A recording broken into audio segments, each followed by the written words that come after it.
Hello friends, welcome है आप सभी का आपके इस कृष्णा आर्ट्स एजुकेशन चैनल में, जो केवल और केवल बोर्ड एग्जाम की तैयारी करवाने के लिए बनी है। इसलिए इस चैनल को आपने अभी तक सब्सक्राइब नहीं किया तो इस चैनल को सब्सक्राइब कर दें और साइड के बेल नोटिफिकेशन को प्रेस कर दें, ताकि हमारी वीडियो का लेटेस्ट नोटिफिकेशन आप तक सबसे पहले पहुँच सके। और अगर आप हमारे इस यूट्यूब चैनल पर नए हैं तो आप टेलीग्राम चैनल को भी ज्वाइन कर लें। टेलीग्राम चैनल का लिंक डिस्क्रिप्शन में भी दिया हुआ है और आप टेलीग्राम एप्लीकेशन में जाकर कृष्णा आर्ट्स एजुकेशन चैनल को सर्च करके भी ज्वाइन हो सकते हैं, क्योंकि इस चैनल का जो भी स्टडी मटेरियल आपको प्रोवाइड किया जाएगा वो टेलीग्राम चैनल के माध्यम से किया जाएगा। और स्टडी मटेरियल के अलावा भी आपको टेलीग्राम चैनल पर क्विज और प्रैक्टिस करवाया जाएगा, इसलिए आप टेलीग्राम चैनल को अवश्य ज्वाइन कर लें। तो चलिए इस वीडियो में आगे की ओर बढ़ते हैं। इसमें हम आपको कक्षा 10 का विज्ञान साइंस, वैसे तो हम आपको साइंस का पूरा सिलेबस पढ़ा चुके हैं, लेकिन हम फिर से इसका एक क्रैश कोर्स लेकर आए हैं और इस क्रैश कोर्स में हम आपके साथ साइंस का 800 प्लस इंपॉर्टेंट ऑब्जेक्टिव क्वेश्चंस करवाने वाले हैं, जिसमें क्वेश्चंस बैंक के भी सभी के सभी ऑब्जेक्टिव क्वेश्चंस को कवर कर लिया गया है। और इसका हम आपको 20 पार्ट करवाने वाले हैं, अर्थात 20 क्लास करवाने वाले हैं। और अगर आप इन 20 के 20 क्लासों को अच्छे से अटेंड कर लेते हैं तो आप 100% साइंस के एग्ज़ाम में सही के सही आंसर करेक्ट करके आइएगा।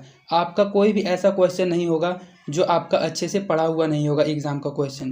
तो इसमें हम आपको पार्ट 1 करवाने वाले हैं, इसके बाद इसके नेक्स्ट पार्ट को भी लाया जाएगा। तो चलिए इसमें पार्ट 1 की और आगे की ओर बढ़ते हैं।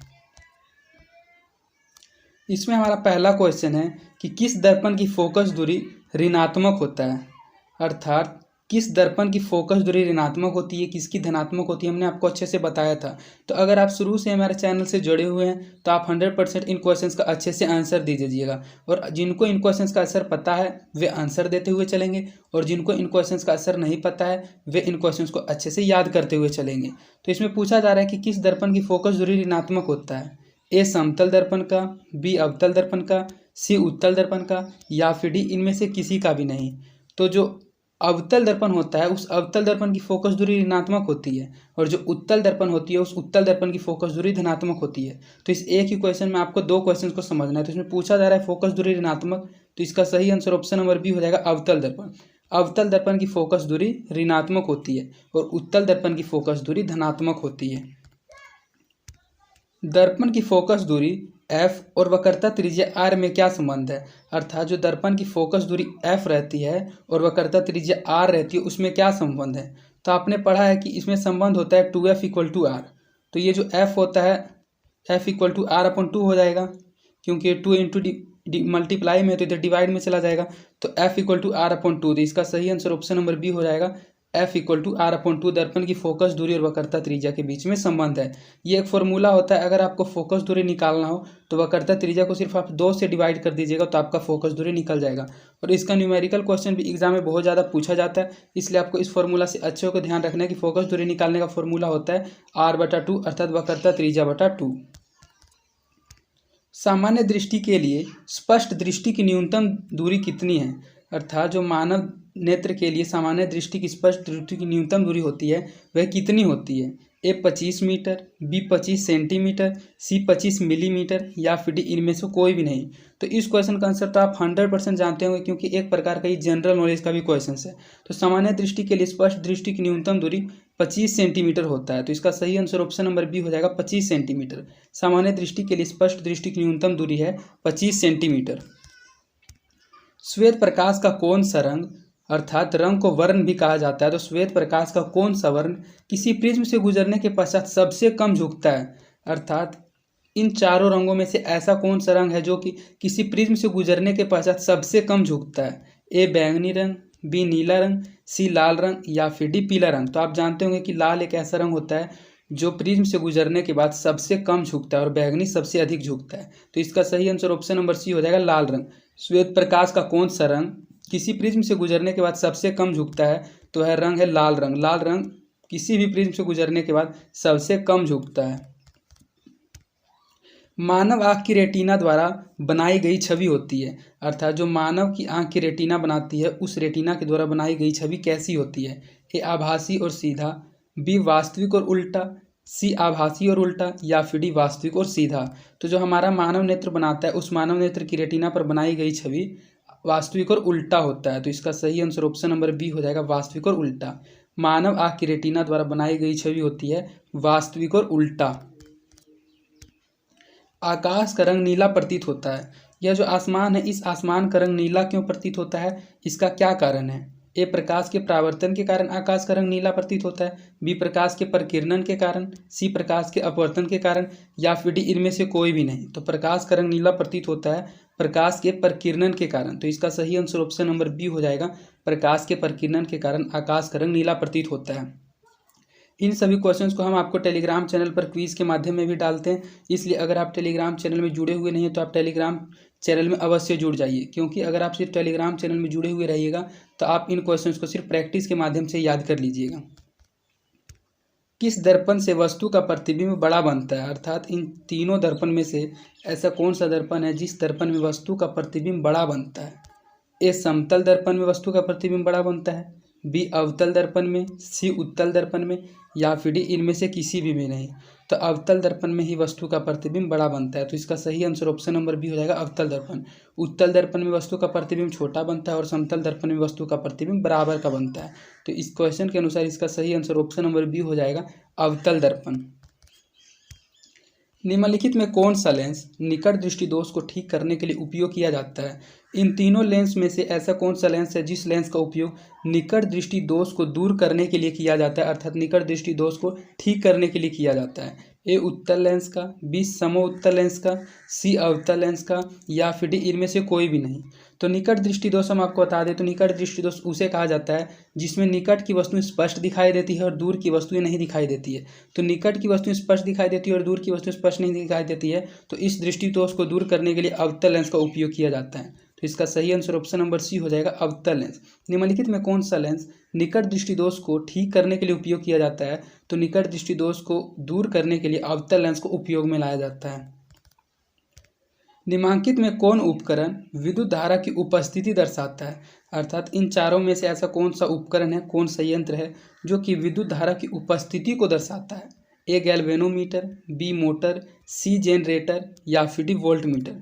तो गैल्वेनोमीटर ही एक ऐसा यंत्र है जो कि विद्युत धारा की उपस्थिति को दर्शाता है। तो इसका सही आंसर ऑप्शन नंबर ए हो जाएगा, गैल्वेनोमीटर। निम्नांकित में कौन उपकरण विद्युत धारा की उपस्थिति को दर्शाता है। तो गैल्वेनोमीटर एक ऐसा यंत्र है जो कि विद्युत धारा की उपस्थिति को दर्शाता है। दाएं हाथ के अंगूठे के नियम को किसने प्रतिपादित किया था। यह एक नियम है दाएं हाथ के अंगूठे। तो इस नियम को किसने प्रतिपादित किया था, अर्थात इस नियम का खोज किसने किया था, इस नियम को किसने बताया था।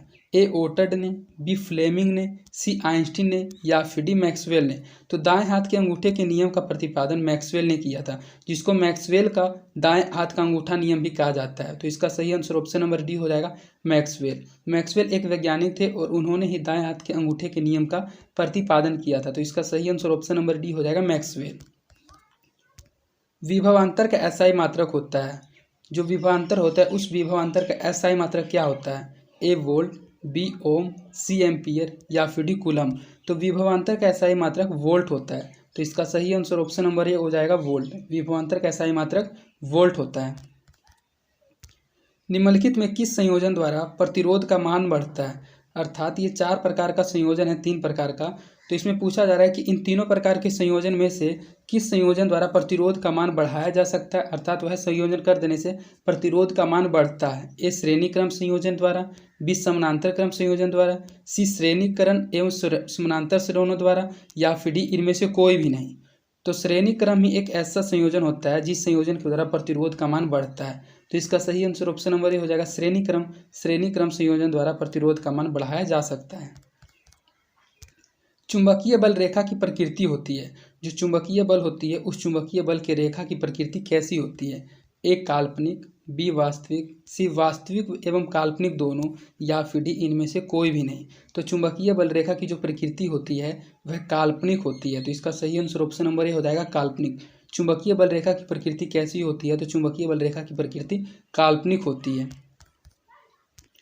1 किलोवाट घंटा किसके बराबर होता है। जो 1 किलोवाट घंटा होता है वह किसके बराबर होता है। ए 0.36 गुने 10 के पावर 10 जूल, बी 1.6 गुने 10 के पावर -19 जूल, सी 3.6 गुने 10 के पावर 6 जूल, या फिर डी इनमें से कोई नहीं।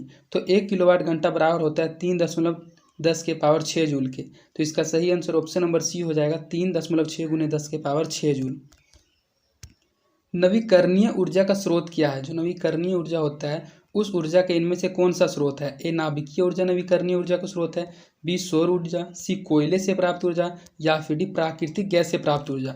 तो सबसे पहले हम आपको बता दें कि नवीकरणीय ऊर्जा उस ऊर्जा को कहा जाता है जिसको बार बार उपयोग किया जा सकता है, अर्थात एक बार उपयोग करने के बाद भी वह दोबारा आसानी से उत्पन्न किया जा सकता है, वह खत्म नहीं होता है। तो नाभिकीय ऊर्जा तो खत्म होने वाला अर्थात समाप्त होने वाला ऊर्जा है, कोयला द्वारा प्राप्त ऊर्जा भी समाप्त होने वाला ऊर्जा है, और प्राकृतिक गैस से प्राप्त ऊर्जा भी समाप्त होने वाली ऊर्जा है। लेकिन सौर ऊर्जा एक ऐसी ऊर्जा है जिस ऊर्जा का आप बार बार उत्पन्न कर सकते हैं, जिस ऊर्जा को आप उपयोग करके बार बार उत्पन्न कर सकते हैं। तो इसका सही आंसर ऑप्शन नंबर बी हो जाएगा, सौर ऊर्जा। नवीकरणीय ऊर्जा का स्रोत क्या है? तो नवीकरणीय ऊर्जा का स्रोत सौर ऊर्जा है। कौन सा लेंस अपसारी लेंस भी कहा जाता है? इन दोनों लेंस में से ऐसा कौन सा लेंस है जिस लेंस को अपसारी लेंस भी कहा जाता है, अर्थात अपसारी लेंस के नाम से भी जाना जाता है? ए अवतल लेंस को, बी उत्तल लेंस को, सी अवतल एवं उत्तल लेंस दोनों को, या फिर डी इनमें से कोई नहीं। तो अवतल लेंस एक ऐसा लेंस है जिस लेंस को अपसारी लेंस भी कहा जाता है, और उत्तल लेंस को अभिसारी लेंस कहा जाता है। तो इसका सही आंसर ऑप्शन नंबर ए हो जाएगा, अवतल लेंस। कौन सा लेंस अपसारी लेंस भी कहा जाता है? तो अवतल लेंस को अपसारी लेंस भी कहा जाता है। प्रकाश का प्राथमिक वर्ण कौन है? जो प्रकाश का प्राथमिक वर्ण है वह कौन है? ए लाल रंग, अर्थात प्रकाश का प्राथमिक वर्ण लाल वर्ण है, बी नीला है, सी हरा है, या फिर डी उपरोक्त सभी है। तो प्रकाश का प्राथमिक वर्ण तीनों का तीनों है, लाल, नीला और हरा। तो इसका सही आंसर ऑप्शन नंबर डी हो जाएगा, उपरोक्त सभी। प्रकाश का प्राथमिक वर्ण कौन है? तो प्रकाश का प्राथमिक वर्ण उपरोक्त सभी है। निम्नलिखित में कौन नेत्र का रंगीन भाग होता है? अर्थात इन चारों के चारों ये नेत्र के भाग हैं, और पूछा जा रहा है कि इन चारों में से ऐसा कौन सा भाग है जो कि नेत्र का रंगीन भाग होता है? ए कोर्निया, सी पुपिल, सी रेटिना, डी आइरिस। तो आइरिस एक ऐसा भाग है आंख का जो कि रंगीन भाग होता है। तो इसका सही आंसर ऑप्शन नंबर डी हो जाएगा, आइरिस। निम्नलिखित में कौन नेत्र का रंगीन भाग होता है? तो आइरिस एक ऐसा भाग है जो कि नेत्र का एक रंगीन भाग होता है। 1 HP बराबर होता है, HP को हॉर्स पावर कहा जाता है, HP का जो फुल फॉर्म होता है वह हॉर्स पावर होता है। हॉर्स पावर को अश्व शक्ति भी कहा जाता है। तो जो एक अश्व शक्ति होता है वह कितने के बराबर होता है? ए 746 वाट के, बी 760 वाट के, सी 780 वाट के, या फिर डी 550 वाट के। तो एक अश्व शक्ति 746 वाट के बराबर होता है। तो इसका सही आंसर ऑप्शन नंबर ए हो जाएगा, 746 वाट। 1 HP बराबर है 746 वाट के। विशालक शीशा जो मैग्नीफाइंग ग्लास होता है वह किसका बना हुआ होता है? जो मैग्नीफाइंग ग्लास होता है वह किसका बना हुआ होता है? ए अवतल लेंस का, बी उत्तल लेंस का, सी अवतल दर्पण का, या फिर डी उत्तल दर्पण का। तो दर्पण तो इसमें बिल्कुल ही नहीं होगा, क्योंकि जो मैग्नीफाइंग ग्लास होता है वह लेंसों से बनाया जाता है। तो इसका आंसर ए या बी में से ही होगा। तो जो मैग्नीफाइंग ग्लास होता है वह अवतल लेंस से बनाया जाता है। तो इसका सही आंसर ऑप्शन नंबर ए हो जाएगा, अवतल लेंस। विशालक शीशा जिसको इंग्लिश में मैग्नीफाइंग ग्लास कहा जाता है, तो यह मैग्नीफाइंग ग्लास किसका बना हुआ होता है? तो यह अवतल लेंस का बना हुआ होता है।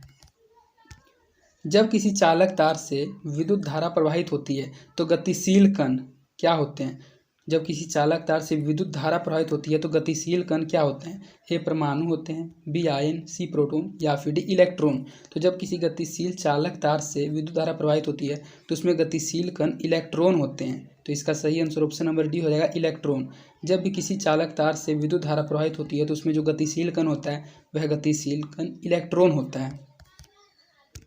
एम्पियर घंटा मात्रक है, जो एम्पियर घंटा है यह किसका मात्रक है? ए शक्ति का, बी आवेश का, सी ऊर्जा का, या फिर डी इनमें से किसी का भी नहीं। तो जो एम्पियर घंटा मात्रक है यह आवेश का मात्रक है। तो इसका सही आंसर ऑप्शन नंबर बी हो जाएगा, आवेश का।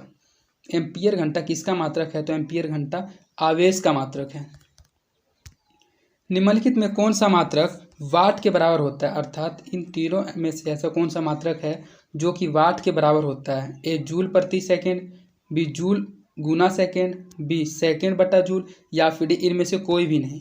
तो इन निम्नलिखित में से ऐसा कौन सा मात्रक है जो कि वाट के बराबर होता है? तो जूल प्रति सेकेंड ही एक ऐसा मात्रक है जो कि वाट के बराबर होता है। तो इसका सही आंसर ऑप्शन नंबर ए हो जाएगा, जूल प्रति सेकेंड। विद्युत धारा का मात्रक है, इन चारों मात्रक में से ऐसा कौन सा मात्रक है जो कि विद्युत धारा का मात्रक है? ए एम्पियर, बी वोल्ट, सी ओम, या फिर डी वाट। तो इनमें से विद्युत धारा का मात्रक एम्पियर है। तो इसका सही आंसर ऑप्शन नंबर ए हो जाएगा, एम्पियर। विद्युत धारा का मात्रक है तो विद्युत धारा का मात्रक एम्पियर है। ग्लोबल वार्मिंग के लिए उत्तरदायी गैस कौन है? इन चारों गैस में से किस गैस के द्वारा ग्लोबल वार्मिंग होती है? ए O2 के द्वारा, बी NH3 के द्वारा, सी CO2 के द्वारा या फिर डी N2 के द्वारा। तो ग्लोबल वार्मिंग के लिए उत्तरदायी गैस CO2 है, अर्थात कार्बन डाइऑक्साइड अगर अधिक हो जाएगा वायुमंडल में तो ग्लोबल वार्मिंग होने की संभावना हो सकती है। तो इसका सही आंसर ऑप्शन नंबर सी हो जाएगा CO2। ग्लोबल वार्मिंग के लिए उत्तरदायी गैस कौन है? तो ग्लोबल वार्मिंग के लिए उत्तरदायी गैस CO2 है। शरीर में भोजन का पचना किस प्रकार की अभिक्रिया है? जो हमारे शरीर में भोजन का पचना है, अर्थात हमारे शरीर में भोजन पचता है, तो वह किस प्रकार की अभिक्रिया है? ए उपचयन अभिक्रिया है, बी संयोजन अभिक्रिया है, सी विस्थापन अभिक्रिया है या फिर डी अपचयन अभिक्रिया है। तो जो शरीर में भोजन का पचना है यह एक प्रकार का उपचयन अभिक्रिया है। तो इसका सही आंसर ऑप्शन नंबर ए हो जाएगा उपचयन। शरीर में भोजन का पचना किस प्रकार की अभिक्रिया है? तो यह एक प्रकार का उपचयन अभिक्रिया। और यह क्वेश्चन बहुत ज़्यादा इंपॉर्टेंट है, जो एग्जाम में अधिकतर बार पूछा जा चुका है, इसलिए आपको इस क्वेश्चन को अच्छे से ध्यान में रखना है कि शरीर में भोजन का पचना उपचयन अभिक्रिया है। कली चूना पर जब जल डाला जाता है तब अभिक्रिया होती है, अर्थात जो कली चूना होता है, आपने कली चूना को जरूर देखा होगा। तो इस कली चूना पर जब जल को डाला जाता है तब कौन सी अभिक्रिया होती है? ए ऊष्माक्षेपी अभिक्रिया होती है, बी ऊष्माशोषी अभिक्रिया होती है, सी विस्फोटक होती है या फिर डी इनमें से कुछ भी नहीं होता है। तो जब कली चूना पर जल डाला जाता है तो ऊष्माक्षेपी अभिक्रिया होती है। तो इसका सही आंसर ऑप्शन नंबर ए हो जाएगा ऊष्माक्षेपी। कली चूना पर जब जल डाला जाता है तो कौन सी अभिक्रिया होती है? तब ऊष्माक्षेपी अभिक्रिया होती है।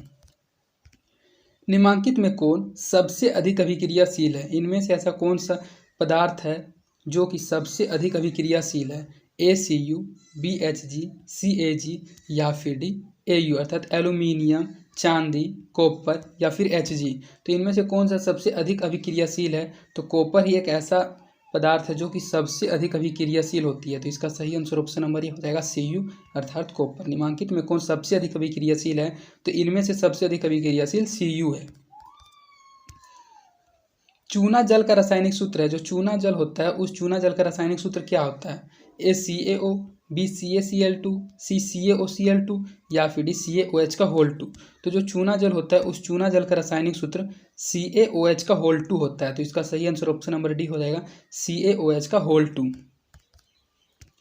कोई विलयन लाल लिटमस को नीला कर देता है तो उसका pH मान होगा, अर्थात कोई विलयन है और वह विलयन लाल लिटमस को नीला रंग में परिवर्तित कर देता है तो उसका pH मान कितना होना चाहिए, अर्थात उसका pH मान कितना होगा? A 11 होगा, B 10 होगा, C 5 होगा या फिर D A एवं B दोनों होगा। तो जब कोई भी विलयन लाल लिटमस को नीला कर देता है तो उसका pH मान 11 या फिर 10 होगा। तो इसका सही आंसर ऑप्शन नंबर डी हो जाएगा A एवं B दोनों, अर्थात 10 भी हो सकता है और 11 भी हो सकता है। अगर 10 भी होगा तब भी वह लाल लिटमस को नीला कर देगा और अगर 11 होगा उस विलयन का pH मान तब भी वह लाल लिटमस को नीला कर देगा। तो इसका सही आंसर ऑप्शन नंबर डी हो जाएगा A और B दोनों। एल्काइन में कार्बन कार्बन के बीच कितने सहसंयोजक बंधन होते हैं? जो एल्काइन होता है उस एल्काइन में कार्बन कार्बन के बीच कितने सहसंयोजक बंधन होते हैं? A 1 बंधन होता है, B 2 बंधन होता है, C 3 बंधन होता है या फिर D 4 बंधन होता है। तो एल्काइन में कार्बन कार्बन के बीच 3 सहसंयोजक बंधन होते हैं। तो इसका सही आंसर ऑप्शन नंबर सी हो जाएगा 3 सहसंयोजक बंधन होते हैं। ग्लूकोज का आणविक सूत्र क्या है? जो ग्लूकोज होता है उस ग्लूकोज का आणविक सूत्र क्या होता है? A C6H12O6, B CH3COOH, C CH3CHO या फिर D CHCl3। तो जो ग्लूकोज होता है उस ग्लूकोज का आणविक सूत्र C6H12O6 होता है। तो इसका सही आंसर ऑप्शन नंबर ए हो जाएगा C6H12O6। ग्लूकोज का आणविक सूत्र क्या है? तो ग्लूकोज का आणविक सूत्र C6H12O6 है। उच्च वसीय अम्लों के सोडियम लवण कहलाते हैं। जो उच्च वसा का अम्ल होता है और वह सोडियम लवण क्या कहलाता है? ए साबुन कहलाता है, बी अनमार्जक कहलाता है, या अनमार्जक नहीं अपमार्जक होना चाहिए था, यहाँ अपमार्जक होगा तो अपमार्जक कहलाता है, सी प्लास्टिक कहलाता है या फिर डी रबर कहलाता है। तो जब उच्च वसीय अम्ल का सोडियम लवण होता है तो वह साबुन कहलाता है। तो इसका सही आंसर ऑप्शन नंबर ए हो जाएगा साबुन। उच्च वसीय अम्ल के सोडियम लवण कहलाते हैं साबुन। CHO अभिक्रियाशील मूलक को कहते हैं। जो CHO अभिक्रियाशील मूलक होता है इस मूलक को क्या कहते हैं? ए एल्डिहाइड कहते हैं, बी एल्कोहल कहते हैं, सी कीटोन कहते हैं, या फिर डी इनमें से कुछ भी नहीं कहते हैं। तो जो CHO का अभिक्रियाशील मूलक होता है उनको एल्डिहाइड कहा जाता है। तो इसका सही आंसर ऑप्शन नंबर ए हो जाएगा एल्डिहाइड। CHO अभिक्रियाशील मूलक को कहते हैं, तो CHO अभिक्रियाशील मूलक को एल्डिहाइड कहते हैं। आवर्त सारणी के किसी आवर्त में बाएं से दाएं जाने पर तत्वों की परमाणु त्रिज्या क्या होती है, घटती है या बढ़ती है या फिर अपरिवर्तित रहती है। तो जब आवर्त सारणी में किसी भी आवर्त से बाएं और दाएं जाने पर तत्वों की परमाणु त्रिज्या क्या होती है, तो परमाणु त्रिज्या हमेशा ही घटती है। तो इसका सही आंसर ऑप्शन नंबर ए हो जाएगा, घटती है। आवर्त सारणी में किसी आवर्त में बाएं से दाएं जाने पर परमाणु की त्रिज्या घटती है। निम्नांकित तत्वों को उनके अधातु गुण के अनुसार बढ़ते क्रम में सजाएं। ये 4 तत्व दिया गया LiOCBeF। तो पूछा जा रहा है कि इनको अधातु गुण के अनुसार उनको बढ़ते क्रम में सजाएं कि कौन सा किसमें कितना धातु का अंश पाया जाता है। तो इसका जो सही आंसर हो जाएगा ऑप्शन नंबर बी हो जाएगा LeBeCOF। इस टाइप के क्वेश्चन को सिर्फ आपको अच्छे से एक बार ध्यान में कर लेना है। वैसे तो इस टाइप का क्वेश्चन एग्जाम में जल्दी पूछा नहीं जाता है, फिर भी आप अच्छे से ध्यान में रखिएगा कि अगर पूछ दिया जाए तो पहले Li होगा, फिर BE होगा, फिर C होगा, फिर O होगा, फिर F होगा। तो इसका सही आंसर ऑप्शन नंबर बी हो जाएगा LiBeCOF। सिलिकॉन क्या है? जो सिलिकॉन है यह क्या होती है? ए धातु है, बी अधातु है, सी उपधातु है, या फिर डी इनमें से कोई नहीं है। तो जो सिलिकॉन है वह उपधातु होती है। तो इसका सही आंसर ऑप्शन नंबर सी हो जाएगा, उपधातु। सिलिकॉन क्या है? तो सिलिकॉन उपधातु है। निम्नांकित में कौन विद्युत धनात्मक तत्व है? इनमें से ऐसा कौन सा तत्व है जो कि विद्युत धनात्मक तत्व है? Ac, BCl, CNA या फिर डी P। तो P से होता है पोटासियम, C से होता है सोडियम, Na से होता है सोडियम, Cl से होता है क्लोरीन और C से होता है कार्बन। तो इसमें पूछा जा रहा है कि विद्युत धनात्मक तत्व कौन सा है। तो सोडियम एक ऐसा तत्व है जो कि विद्युत धनात्मक तत्व है। तो इसका सही आंसर ऑप्शन नंबर सी हो जाएगा, Na, और Na को सोडियम कहा जाता है। टिहरी बांध का निर्माण किस प्रदेश में किया गया? ये जो टिहरी बांध था, इस टिहरी बांध का निर्माण किस प्रदेश में अर्थात किस राज्य में किया गया है? ए उत्तर प्रदेश में, बी उत्तराखंड में, सी राजस्थान में, या फिर डी बिहार में। तो जो टिहरी बांध है उस टिहरी बांध का निर्माण उत्तराखंड राज्य में करवाया गया है। तो इसका सही आंसर ऑप्शन नंबर बी हो जाएगा, उत्तराखंड। टिहरी बांध का निर्माण किस प्रदेश में किया गया है? तो टिहरी बांध का निर्माण उत्तराखंड राज्य में किया गया है। निम्नांकित में किस धातु को किरोसिन में डुबो कर रखते हैं? अर्थात ये चारों के चारों धातु हैं। पूछा जा रहा है कि इनमें से ऐसा कौन सा धातु है जिस धातु को हमेशा किरोसिन के तेल में डुबा कर रखा जाता है? ए मैग्नीशियम को, बी सोडियम को, सी पारा को, या फिर डी टंगस्टन को। तो सोडियम एक ऐसा धातु होता है, अगर आप उसको खुले में रखिएगा तो उसमें अपने आप ही आग ज्वलित हो जाती है, इसीलिए उसको किरोसिन के तेल में डुबा कर रखा जाता है। तो इसका सही आंसर ऑप्शन नंबर बी हो जाएगा, सोडियम। निम्नांकित में किस धातु को किरोसिन में डुबो कर रखते हैं? तो इनमें से सोडियम एक ऐसा धातु है जिसको किरोसिन में डुबो कर रखा जाता है। तो पार्ट 1 में आपका 40 ऑब्जेक्टिव क्वेश्चंस कंप्लीट करा दिया गया, और इसके बाद आपका इसी टाइप का 20 पार्ट करवाए जाएंगे। और अगर आप 20 पार्ट को अच्छे से अटेंड कर लेते हैं तो आप 100% एग्जाम में सभी क्वेश्चंस को जरूर बना के आइएगा। और अगर आपने अभी तक क्लास 10th के साइंस के सिलेबस में कुछ भी नहीं पढ़ा है तो आप सिर्फ इन 20 क्लास को अच्छे से फॉलो कर लीजिए, तो आप 100% साइंस के अच्छे सिलेबस को कवर कर लीजिएगा। क्योंकि हम इसमें आपको 800 प्लस इंपॉर्टेंट ऑब्जेक्टिव क्वेश्चंस करवाने वाले हैं जो एग्जाम के दृष्टिकोण से बहुत ही महत्वपूर्ण क्वेश्चंस होंगे। और इसमें क्वेश्चन बैंक के भी क्वेश्चंस को कवर किया जा रहा है, क्योंकि क्वेश्चन बैंक का क्वेश्चन वह क्वेश्चन होता है जो कि पिछले एग्जामों में पूछा गया है। तो अगर आपको हमारी वीडियोस पसंद आती है तो आप अपने दोस्तों के बीच इन वीडियोस को जरूर शेयर करें, और आप हमारी वीडियोस को लाइक भी जरूर करें, इससे हमारा मोटिवेशन बना हुआ रहता है। तो आज के लिए इतना ही, धन्यवाद। मिलते हैं आपसे नेक्स्ट वीडियो में।